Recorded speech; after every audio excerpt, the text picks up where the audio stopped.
morning everyone. Today we are on the last session of class 10 geography, chapter 2, forest and wildlife resources. Till now in this particular chapter, in a different videos or in a different sessions, we have seen that how much important biodiversity and forest and wildlife resources are in the environment or in the life of human beings, and we have also seen different kinds of species which we have in wildlife and wild animals and wild plants. And these species there are different kinds of species which are in danger or which can be get extincted.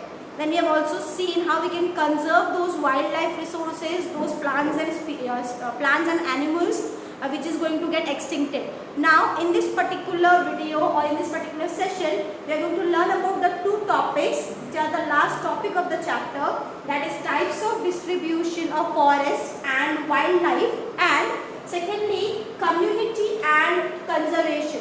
What role community or local communities are playing to conserve the wildlife resources and to conserve the forest resources in their local area.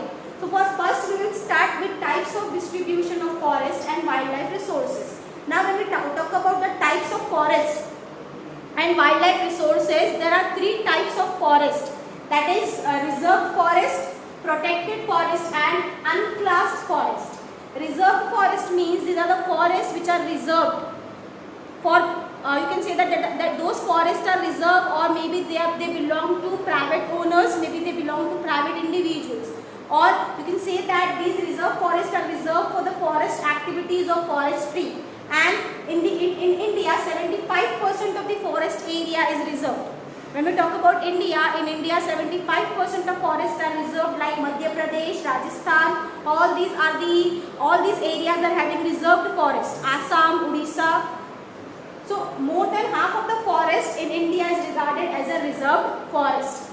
And this forest is used for producing timber and for rubber. These forests are having a commercial, this forest is used for the commercial purposes, which are the reserved forests because they belong to private individuals. That is why they are called as reserved forests. So we can say that 75% of our forest is used for the commercial purposes, for wood, for timber and also for the rubber. Next one, second one is protected forest. Protected forest means these forests are protected so that they will not get depleted, so that there will be no extinction of wild animals and plants which belongs to this forest. That is why they are called as protected forest, because it is protected by the central government or by the state government. 1/3 of the forest area is protected by the forest department. In this particular area, forest department is having a right to control that forest areas, and other members or other civil members are not allowed to enter into the forest. Restrictions are there. Forest department has certain restrictions on the entrance of the forest, and these forests are called as protected forest. Third one is unclassed forest. Unclassed forest means these are the forests and wastelands or greenlands, you can say, which belongs to both government and private individuals. That means it is under the control of forest department as well as on the control of private individuals. These are the forests which is either not reserved or not it is protected forest.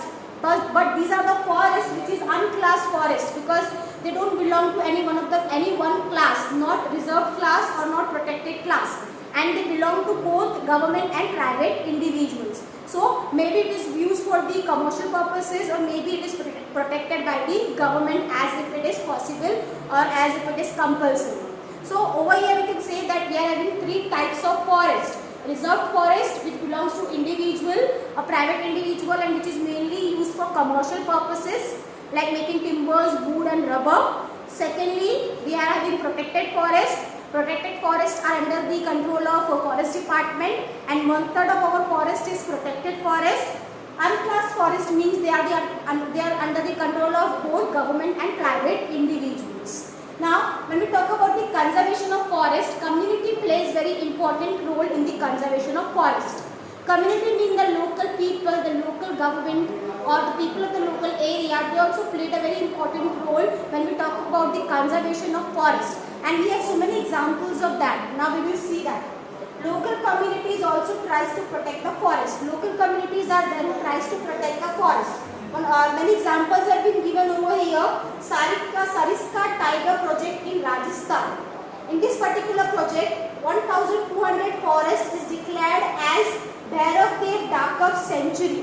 That means people or local community people make their own rules and regulations so that they can prevent hunting and they can prevent the wildlife, animals and plants over there. That is why they make the forest as a sanctuary and they name that sanctuary as a Bharat of Century.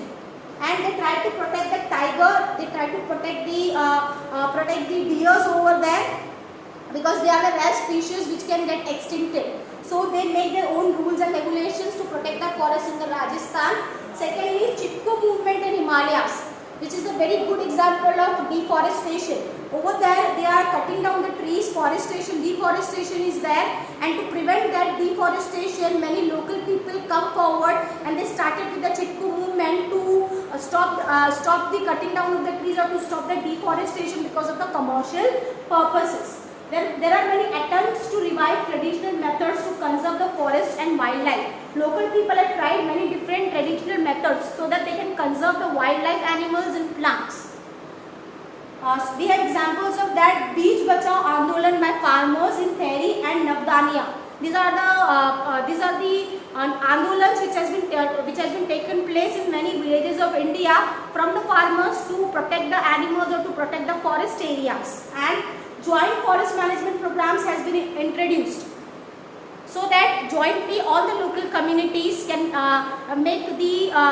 protect the forest area or can conserve the wildlife resources. In 1988, Odisha passed the first resolution to make the joint forest management program. So over here we can see that many local people and local communities are there in local areas who try to protect the forest, who try to protect the wildlife, animals and plants, because they are the part of our biodiversity. So this is all about the chapter, or this is all about the session. With this particular topics, today we have completed this particular chapter, and I hope you have understand this chapter. If you have any doubt, you can ask me in comment. Till then, thank you.